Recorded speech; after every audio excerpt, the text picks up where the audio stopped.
Hey guys, welcome. Welcome to HPHY, Healthy Practices, Healthier You.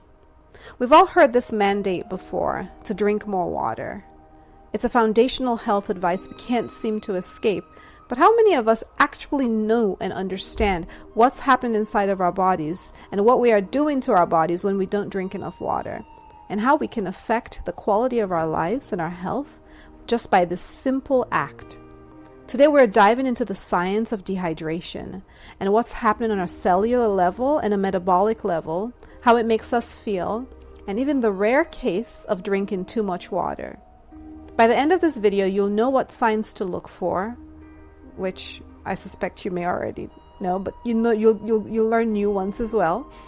And more importantly, how to keep your body in balance. So what happens inside of our bodies during dehydration? Water is this essential and really, really essential, because you can go without food for a lot longer than you can go without water. And not enough water, and that's death. So water is essential for maintaining the balance of electrolytes like sodium and potassium and magnesium inside and outside of our cells. When we don't drink enough water, this balance is disrupted, and cells struggle to perform their basic functions such as generating energy and efficiently removing waste. Over time, these disruptions can impact nearly every single system in the body. So what's the metabolic impact? How does dehydration specifically affect our metabolism? Without enough water, our cells can't maintain the balance of electrolytes necessary for proper function. This imbalance makes it hard for cells to carry out basic daily tasks like energy production and waste removal. Over time, this can slow down metabolism, making it harder for the body to function efficiently.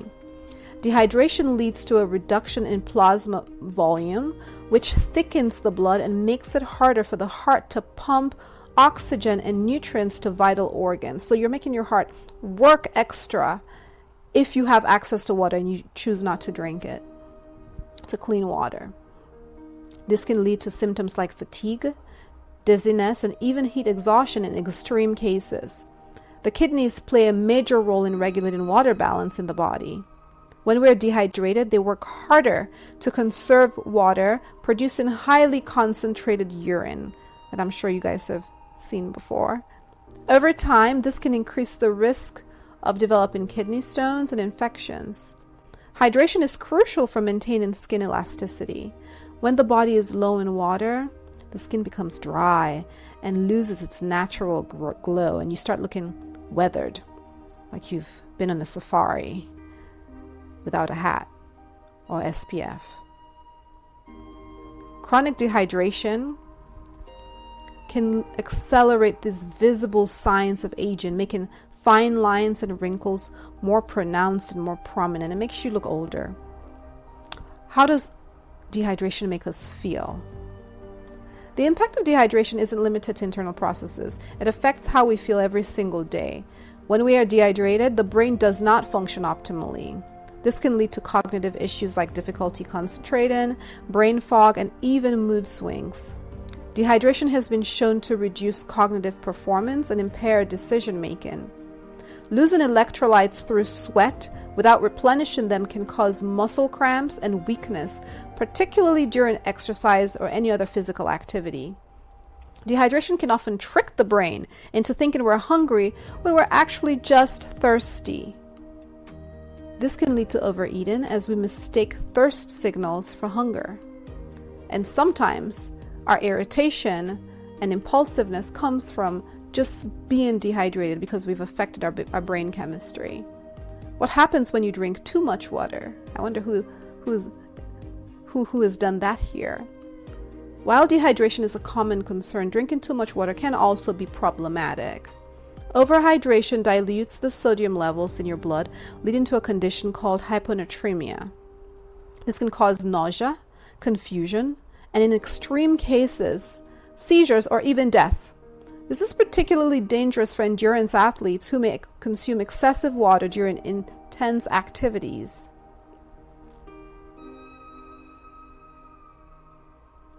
Excessive water intake can overwhelm the kidneys, leading to water retention and swelling.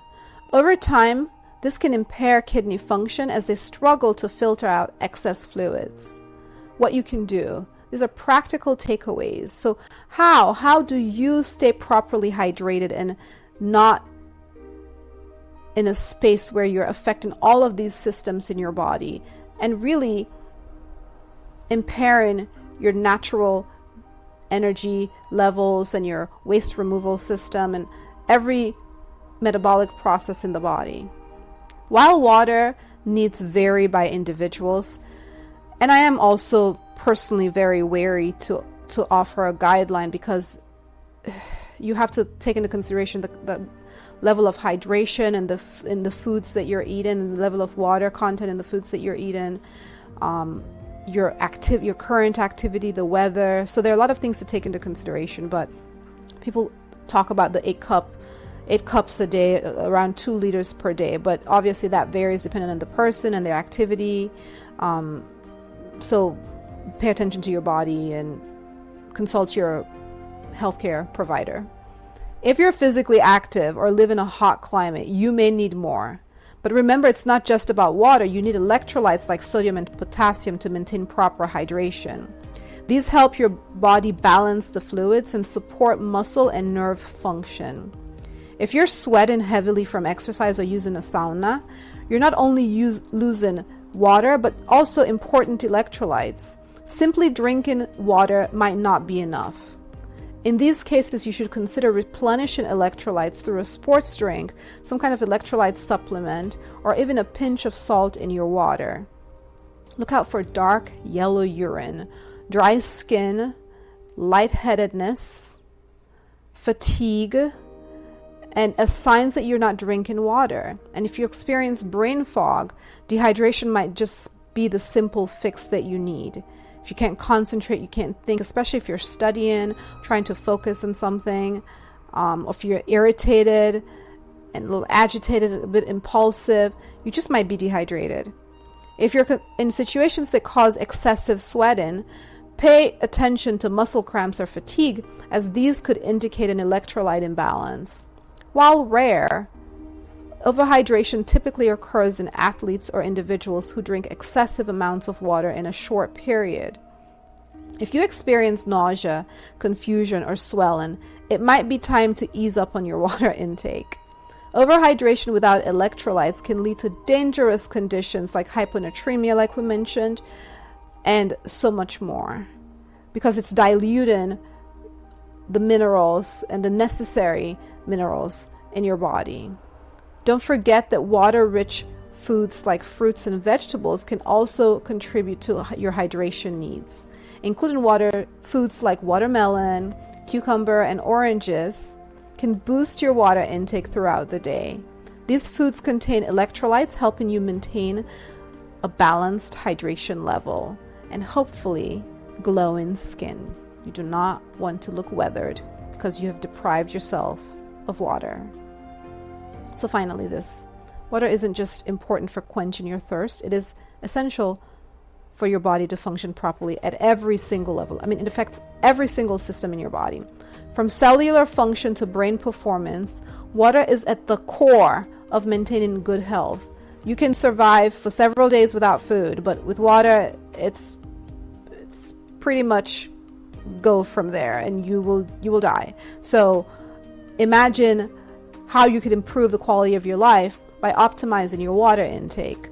Stay mindful of your water and electrolyte intake, not just the water intake, and listen to your body's signals and maintain that delicate balance. If you have access to clean water, please take advantage of it, because really you have no choice. So thank you for watching. Don't forget to subscribe or share with a friend for all these tips backed by science, and we'll see you next time. Have a great day.